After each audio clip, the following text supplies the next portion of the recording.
Olá, bom dia, flores do dia. Como que está tudo e o final de semana? Como passaram? Espero que tenha passado super bem, que tenha dado tudo certo aí, com a família de vocês, com vocês também.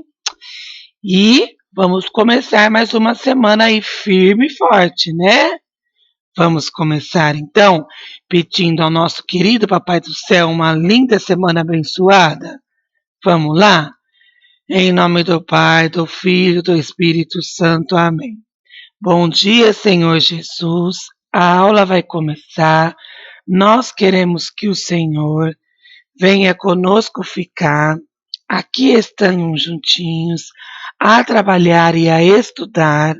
Abençoe a nossa sala, a nossa escola e o nosso lar. Amém.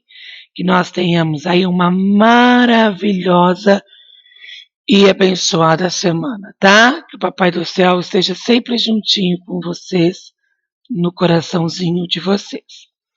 Vamos lá, então, nós vamos começar lá pelo grupo 4, que como vocês já sabem, nós já encerramos o grupo 3, e nós vamos começar por português, tá? Nós vamos para a aula 2. Então, abra lá no capítulo de português e nós vamos para a página 20. A página 20, ela traz aqui a teoria sobre o som nasal. Você já ouviu falar sobre o som nasal, né? Nós já falamos sobre isso lá no segundo ano, né? Nós já conversamos sobre isso. Os aluninhos que são novos, eu acredito que também deve ter visto um pouquinho sobre isso no segundo ano, mas vamos fazer uma revisão. O som nasal é aquele som que se a gente perceber quando a gente fala, a gente percebe que o som, o barulhinho, o ventinho, ele sai um pouquinho pelo nariz, né? Então a gente percebe que é um sonzinho que também quando a gente fala, faz também como se fosse uma tremidinha, né? Ele sai um sonzinho pelo nariz. Então, ele trouxe aqui alguns exemplos. Vamos falar, ó, bola, peão, papagaio. Aí o que que ele fala, ó? Você já observou que ao pronunciar as palavras bola, papagaio, o som saiu totalmente pela sua boca? E ao dizer a palavra, ó, peão, parte do som saiu pela sua boca e também saiu pelo pelo sonzinho, saiu pelo o arzinho saiu pelo nariz.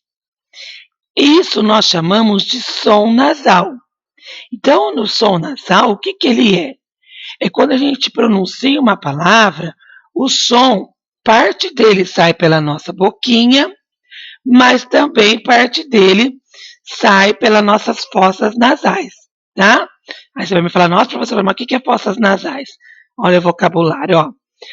As duas cavidades comuns ao crânio e à face, as quais o ar percorre antes de chegar ao pulmão, tá?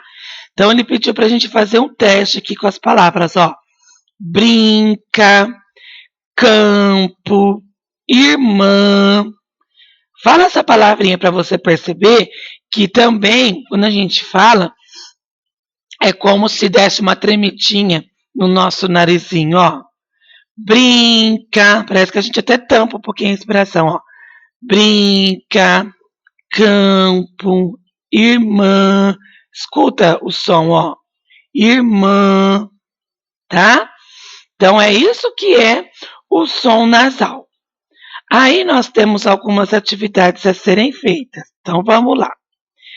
Escreva o nome das imagens e em seguida contorne somente aquelas que têm som nasal. Então, o que que vocês vão escrever? Essa primeira imagem que está dentro aí dessa forma aqui verde, né? Quem sabe me dizer que desenho que é esse aqui? Isso aqui é o desenho de uma bengala, tá? Então, o que que vocês vão fazer? Vocês vão escrever aí, ó, bengala. Depois, nós temos a imagem de um anjo, tá? Anjo. anjo. Nós temos aqui um carro e o canguru. Dessas palavrinhas, ó, bengala, anjo, carro, canguru. Qual delas tem o som nasal? Faça um círculo nela. Eu adianto para vocês que são 3 palavrinhas. Ó, uma dica que eu vou dar para você, geralmente o som nasal, ele vem acompanhado lá daquela família silábica, ó. Em, in, on, Fala comigo, percebe que o sonzinho, ó. Em, in, on, Percebe que o sonzinho sai aqui pelo nariz também? É como se tapasse o nosso nariz, ó. Em, in, on, tá? Então fica essa dica para você. Geralmente os sons nasais aí, eles têm essa família silábica na palavra. Aí nós temos o número 2, ó. Pinte o balão que contém somente palavras com som nasal. Então vamos lá. Nós temos o primeiro balão. Nós temos a palavra brinca, gastam, ficam. Depois nós temos o balão. Bola, brincam, ficam. Aí nós temos o terceiro balão. Água, brincam, rio. Qual desses 3 balões que tem apenas todas as palavrinhas, né? As 3 palavrinhas têm um som nasal. É apenas um, tá? Então você vai pintar só um, certinho? Aí nós temos a página 22, ó. Na página 22, o número 3, ele pede assim: considerando a resposta do exercício anterior e assinale a alternativa que contém somente as palavras com sonoridade semelhante, tá? Ou seja, vocês vão circular a alternativa que só tem som, as palavrinhas têm som nasal, tá? As 3 palavrinhas têm que ter som nasal. Vamos ver o A? Abelha, brinco, rio. B. Mamão, neném, Belém. C. Belém, rio, mamão. D. Rio, risada, rima. Qual dessas opções vocês acreditam estar certas? Aí o número 4 pede assim: contorne cada grupo de palavras aquela que não tem o mesmo som nas letras em destaque, tá? Então vamos lá. Nós temos aqui a primeira montanha e a segunda. Nesse primeiro grupo aqui tem uma palavrinha que não tem som nasal. Nesse segundo grupo também tem uma palavrinha que não tem som nasal. Lembra que eu falei para vocês que geralmente o som nasal ele vem daquela família silábica? Em, in, on, Ou também, ó, tá? Vê aí, qual que não tem? Em, in, on, ou é a que não tem, tá? Acha ela aí para mim e faz um círculo. É uma palavra aqui e uma palavra aqui. O número 23, o número 23 é um exercício proposto, ó. No quadro de letras, há 9 palavras que têm som nasal. Então, vamos até grifar aqui para vocês não esquecerem, ó. 9 palavras que têm som nasal. Procura essas palavras e circula, tá? Lembrando, ó, som nasal. Vamos lembrar do que ela veio acompanhada? Em, in, on, ou tá? Então vai lá. São 9 palavrinhas, tem que encontrar aí, certo? Escolha 5 palavras do exercício anterior e forme frases com ela. Então você vai escolher 5 palavras daqui e você vai fazer 5 frases. Cada palavrinha, uma frase.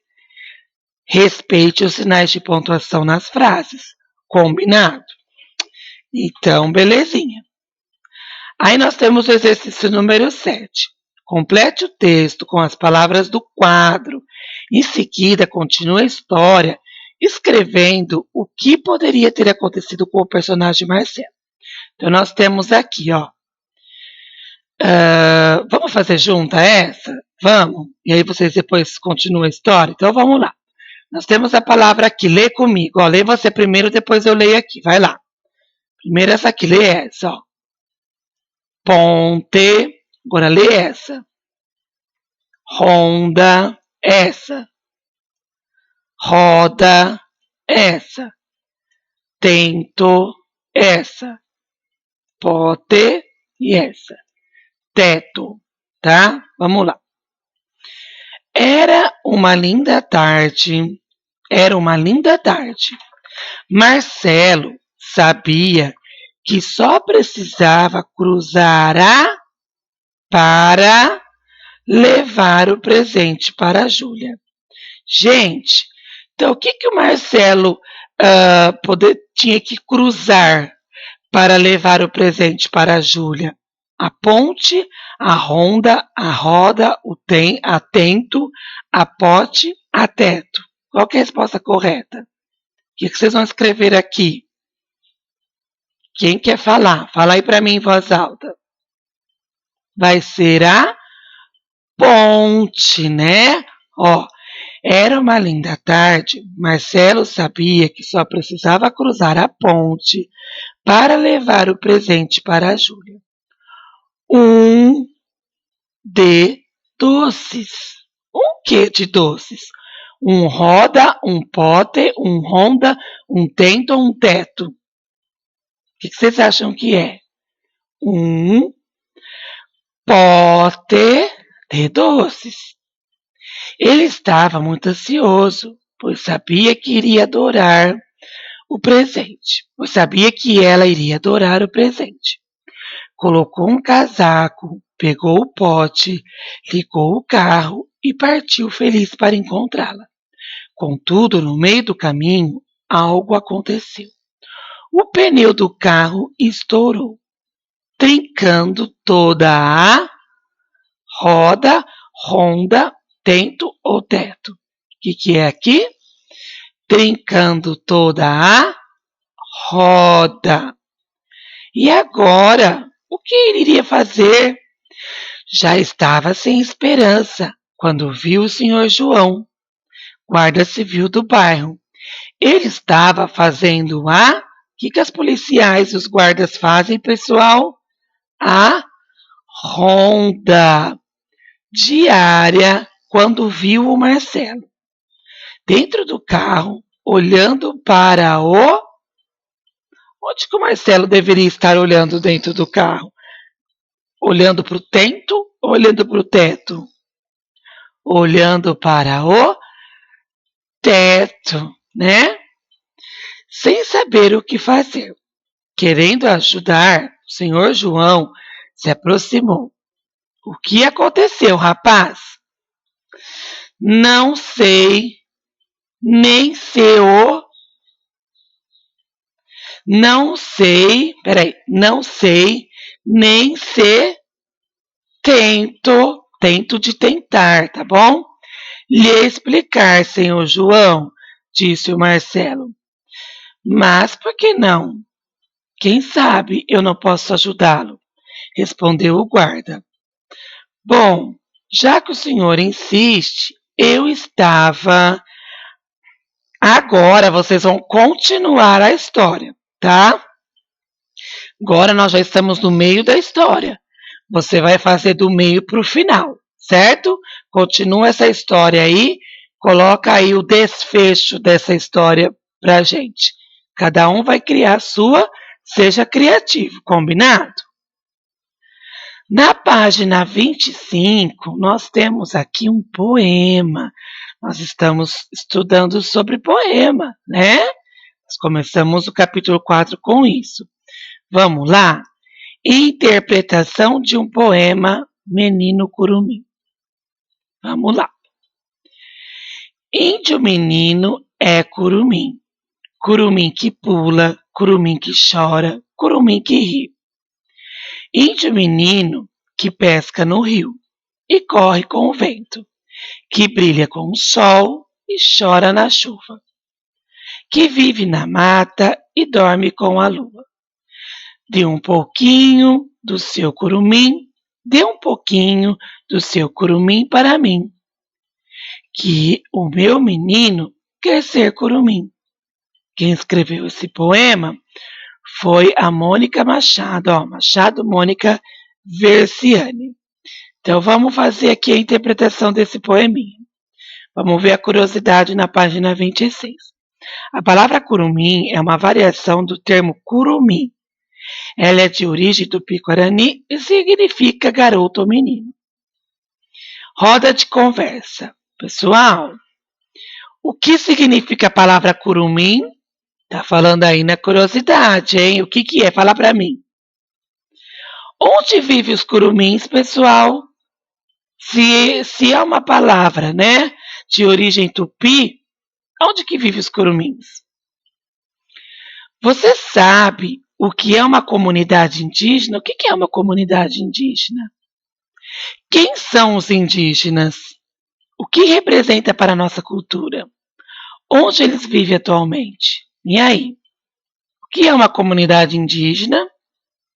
Comunidade indígena é um grupo, né, de índios que vivem na sua aldeia ali, no seu território, né? E os indígenas são os índios, né? São um tipo de raça, né? Raça indígena. E para a nossa cultura eles foram muito importantes, porque eles trouxeram, nós temos algumas coisas na nossa linguagem, né? Que vem aí dos índios, alguns costumes dos índios, alguns alimentos. Então a cultura deles é muito importante para a nossa. Número 2. O termo índio menino, usado no início do poema, pode ser substituído por qual palavra? Olha só, você vai circular a opção correta. Pequeno indígena, indígena, curumim ou criança. Índio menino, lá na língua tupi-guarani, né? Como que eu digo índio menino lá? Na curiosidade nós falamos sobre isso, hein? Página 27. Como a autora descreve esse curumim? Então você vai voltar lá no poeminha, vai ler de novo, tá? E você vai copiar como que a autora aqui do poema descreve o curumim, como ele é. Leia e copie aqui. Segundo o poema, há um menino que quer ser curumim. Descreva como são as atividades curumim. Então vamos lá. Aqui ela fala, né? Ó, índio menino que tananã, tananã, ela descreve o que os curumins fazem. Então, quais são as atividades do curumim? Você vai escrever aqui no número 4. 5. Analise as atividades praticadas pelo curumim descrita no exercício anterior e responda. Você gostaria também de ser um curumim, como descrito no texto? Por quê? E aí? Agora que você sabe tudo que o curumim faz, você gostaria de ser um? Sim ou não? Lembra de colocar o porquê da sua resposta. Na página 28, nós temos aqui um momento de descoberta. Vamos ler o texto. As crianças cuiucurus têm o costume de passar o dia todo no rio, onde tomam banho e brincam. Outra brincadeira entre os pequenos indígenas é a diversão com arco e flecha dentro das matas. Os adultos fazem arcos e flechas com tamanho reduzido que não causam risco à vida das crianças. Dessa maneira, as crianças cuirucurus vão se acostumando a lidar com essas ferramentas, para que, no momento em que se tornarem adultas, possam praticar a caça, principalmente fonte de alimentação dos povos indígenas. Então, isso aqui estava disponível nesse site que está aqui, tá bom? Pergunta A. As brincadeiras das crianças indígenas são muito diferentes da sua? Escreva quais são as brincadeiras que fazem parte do seu dia a dia. Então, aqui no textinho está falando qual que é a brincadeira das crianças indígenas. A brincadeira deles é igual à sua do dia a dia? E aí, sim ou não? E aí você tem que escrever quais são as brincadeiras que fazem parte do seu dia a dia. Escreve na opção A. B. As crianças indígenas aprendem desde cedo como ajudar, com a ajuda dos adultos da comunidade, a lidar com o arco e flecha. O que você está aprendendo desde cedo com a sua família? E aí, os índios lá com os seus brinquedos de arco e flecha, ele já vai brincando e já vai aprendendo, porque na vida adulta ali, ele precisa caçar, né? Faz parte ali da comunidade deles. E você aí na sua casa? O que você tem aprendido com a sua família que vai fazer parte lá na sua vida no futuro? Escreve aí para mim também. Página 29, que é a nossa última atividade de hoje, de português. Releia a segunda estrofe do poema Menino Curumim, apresentado no início da atividade. Em seguida, escolha uma das atividades descritas como sendo do menino indígena e represente por meio de um desenho. Então, você vai ver aqui na segunda estrofe, vamos contar? Ó, primeira e segunda. Quantas estrofes tem? Só duas, né? Você vai ler aqui a segunda estrofe e aí o que você vai ter que fazer? Você, de todas as atividades que o menino indígena faz, o menino índio, você vai escolher uma das atividades, tá? E vai representá-la por meio de desenho. Então, tudo aquilo que ele faz, você vai escolher uma e você vai desenhar aqui. Tá bem facinho, né? Então, ó, a nossa aula de português por hoje é essa. Agora nós vamos lá para a aula de Ciências Natureza. Vai lá que eu estou te esperando. Já pode abrir no capítulo de Ciências Natureza, tá bom?